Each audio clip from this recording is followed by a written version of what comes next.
विपिन चौबे मुझे सीधे नजर आ रहे हैं इस वक्त। विपिन, संभव हो तो सीधी तस्वीरें दिखाएं, कहां पर है इस वक्त आप? और TV9 जिस तरीके से कीव में, यूक्रेन की राजधानी में मौजूद है, आज की ये मौजूदगी, टाइमिंग भी बहुत इंपॉर्टेंट।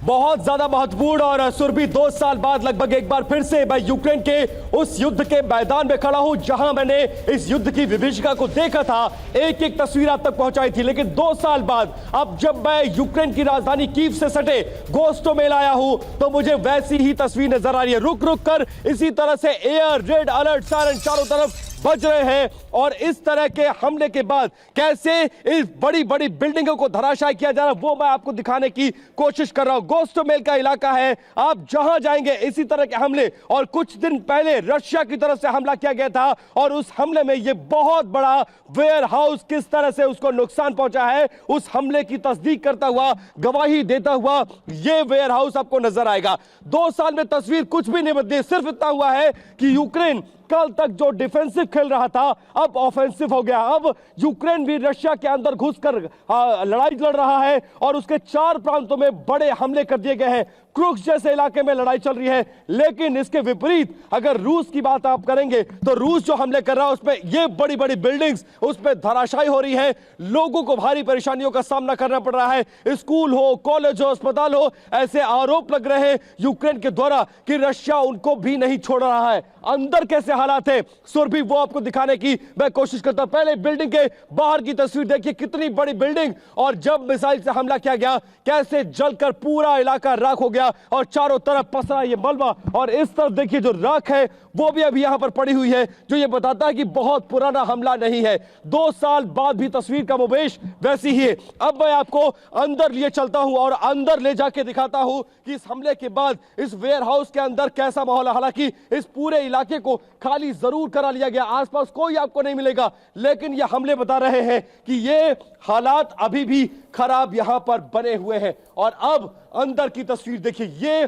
पूरी बिल्डिंग जिसकी छत नीचे आ चुकी है, ये पाइपें लटकी हुई है जो एयर कंडीशन की है, फॉल सीलिंग टूट गई है, और नीचे देखिए लोगों के कपड़े कैसे यहां पर काम हो रहा था, टूटे हुए शीशों के टुकड़े, कपड़े बिखरे हुए हैं। और ये मलबा बताने के लिए काफी है कि इतनी मजबूत बिल्डिंग में कितना बड़ा हमला किया गया था और इस हमले के बाद कैसे इस बिल्डिंग को नुकसान पहुंचा हुआ है।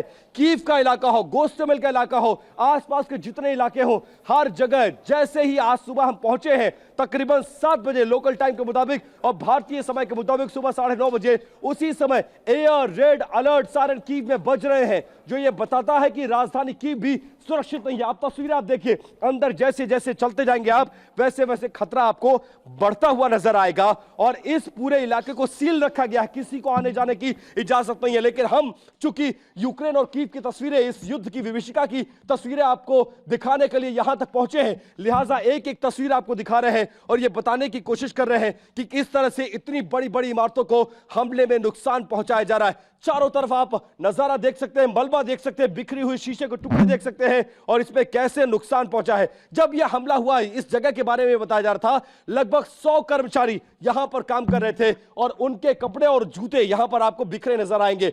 वो किसी तरह से जान बचाकर भागे, लेकिन कई लोग इस हमले में मारे गए थे। और उस बिल्डिंग के मलबे के अंदर की तस्वीरें देखिए, ये उन तमाम काम करने वाले लोगों के कपड़े हैं, जूते हैं, चप्पल है, चश्मे हैं, जो मुझे यहां पर नजर आ रहे हैं। शीशे टूटे हुए शीशे के टुकड़े भी आपको यहां पर नजर आएंगे और इससे जाहिर होता है कि कितनी इंटेंसिटी का मिसाइल रहा होगा, बॉम्ब रहा होगा, जिसको टारगेट करके इस हमले को अंजाम दिया गया है। इसके साथ साथ अगर बिल्डिंग के बाहर के इलाकों की बात करें, ये सिर्फ एक नजीर है, एक एग्जाम्पल है कि इस तरह की बिल्डिंग्स को निशाना बनाया जा रहा है। लेकिन राजधानी कीव में बढ़ते बजते रेड अलर्ट जो सायरन है वो ये बताने के लिए काफी है सुरभि कि हमला अभी टला नहीं है, हमले होंगे। और जिस तरह के हमले दोनों तरफ से किए जा रहे हैं, आप देखिए जो इंफॉर्मेशन मेरे पास आई है वो 4 राज्य ऐसे हैं।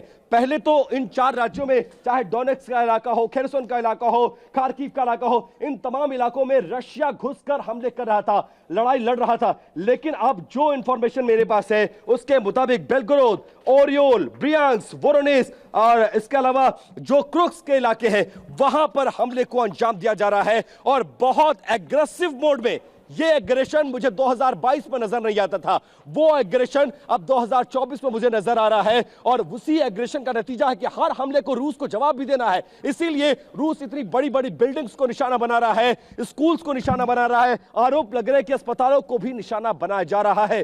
शांति स्थापित करने की तमाम तरह से कोशिशें जरूर हो रही हैं, लेकिन दोनों तरफ से वार पलटवार चल रहा है। और इस वार पलटवार में लोकल लोग बहुत ज्यादा परेशान है, और खासकर वो इलाके जो बॉर्डर के इलाके हैं वो अब भी खाली पड़े हुए। ये जिस इलाके में मैं खड़ा हूं सुरभि, ये राजधानी कीव से महज 40 किलोमीटर दूर का इलाका है। और अब अगर आप अंदाजा लगा सकते हैं, अगर कीव में आज की तारीख में भी रेड अलर्ट सायरन बज रहे हैं, 40 किलोमीटर के दूर के इलाकों में मिसाइलों से हमले किए जा रहे हैं, बॉर्डर्स के इलाकों में तस्वीर क्या होगी उसकी सिर्फ कल्पना की जा सकती है। और बॉर्डर के इलाकों में चाहे 4 राज्य इधर के हो चाहे 4 राज्य उधर के हो, दोनों तरफ हमले हो रहे हैं। स्थिति बहुत भीषण होती जा रही है। हालांकि शांति स्थापित करने की कोशिश तो की जा रही है, लेकिन कोई भी मानने को तैयार नहीं है। और रूस और यूक्रेन के युद्ध के हालात लगातार बिगड़ते जा रहे हैं। सुरभि, बिल्कुल, विपिन चौबे यूक्रेन के कीव से इस वक्त सीधी तस्वीरें भी दिखा रहे हैं, और रूस के मिसाइल अटैक से किस तरीके से इमारत पूरी तरह तबाह हो गई उसकी तस्वीर हम देख रहे हैं।